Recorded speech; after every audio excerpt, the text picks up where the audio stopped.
नमस्कार शेतकरी मित्रांनो, पशुसंवर्धन विभागाच्या माध्यमातून ज्या काही वेगवेगळ्या प्रकारच्या योजना राबवल्या जातात त्या योजनांमध्ये महत्त्वाचा असा बदल करण्याचा पशुसंवर्धन विभागाने निर्णय घेतलेला आहे। म्हणजे या अगोदर ज्या योजना राबवल्या जात होत्या त्यासाठी जी किचकट प्रक्रिया होती, आता ही प्रक्रिया जसे आपले महा-डीबीटीचे अर्ज आहेत याप्रमाणे आता डीबीटीद्वारे या सर्व योजना राबवल्या जाणार आहेत। म्हणजे आपला सोपं आणि सुटसुटीत असं त्यासाठी डॅशबोर्ड असणार आहे, एक वेबसाईट असणार आहे।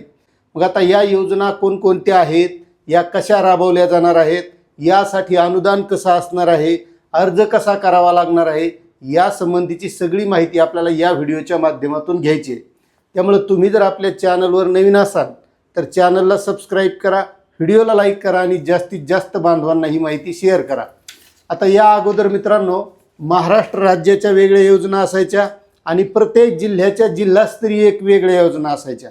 मग या योजनेच्या माध्यमातून जिल्ह्याचे अर्ज जिल्ह्याकडे जायचे, राज्याचे राज्याकडे जायचे, मात्र अनुदान मिळण्याबाबतीत किंवा ते योजना राबवण्यामध्ये अडचणी येत होत्या। त्यामुळे आता कोकण विभागीय आयुक्त शिफारशीनुसार पशुसंवर्धन विभागाने एक महत्त्वाचा असा निर्णय घेतलेला आहे की या ज्या काही योजना होत्या यापैकी ज्या राज्यस्तरीय 18 आणि 14 जिल्हास्तरीय होत्या या सगळ्या योजना बंद करून यापैकी फक्त 2 राज्याच्या आणि 2 जिल्हास्तरीय योजनाच या आता डीबीटीद्वारे राबवण्यात येणार आहेत।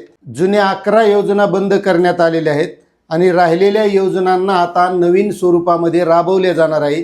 आता यामध्ये ज्या काही योजना आहेत त्यामध्ये दुधाळ जनावरे वाटप करणे आहे, शेळ्यांचे गट वाटप करणे असेल, मेंढ्यांचे गट वाटप करणे असेल, त्यानंतर अंडी देणाऱ्या कोंबड्या पालन आणि मांसाच्या कोंबड्या पालन, म्हणजे यामध्ये 2 प्रकार असणार, अंडी देणाऱ्या वेगळ्या आणि मांस विक्रीसाठी वेगळ्या।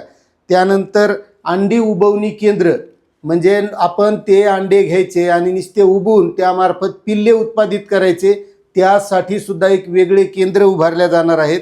आणि या माध्यमातून वैरण विकास योजना, आता तुम्ही बघत असताल आपल्याला ढोरा बैलाला जर खाद्य लागत असेल तर आपल्याला बऱ्याच जणांना हे विकत घ्यावं लागतं।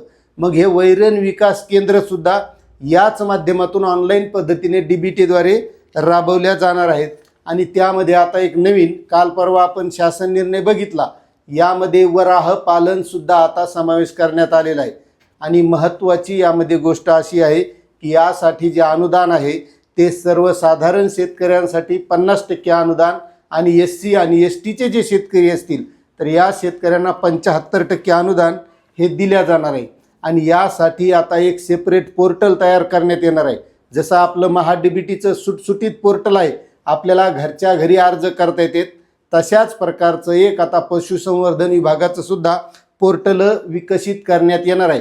आणि या पोर्टलवर जे शेतकरी अगोदर अर्ज करतील अशाच शेतकऱ्यांना अगोदर प्राधान्य दिलं जाणार, त्यांना त्याची संमती मिळणार, त्यांना अनुदान मिळणार। अशा प्रकारची योजना आता पशुसंवर्धन विभागाच्या माध्यमातून राबवली जाणार आहे। आता त्या पुढील जी काही नवीन माहिती येईल अर्ज करण्यासंदर्भातली तर त्यावेळेस आपण या चॅनलच्या माध्यमातून ती माहिती सर्वात अगोदर आणण्याचा प्रयत्न करणार आहोत। त्यामुळे तुम्हाला ही माहिती कशी वाटली नक्कीच कमेंट करा। चॅनलवर नवीन असाल तर सबस्क्राईब करा, व्हिडिओला लाईक करा आणि जास्तीत जास्त बांधवांना शेअर करा। धन्यवाद।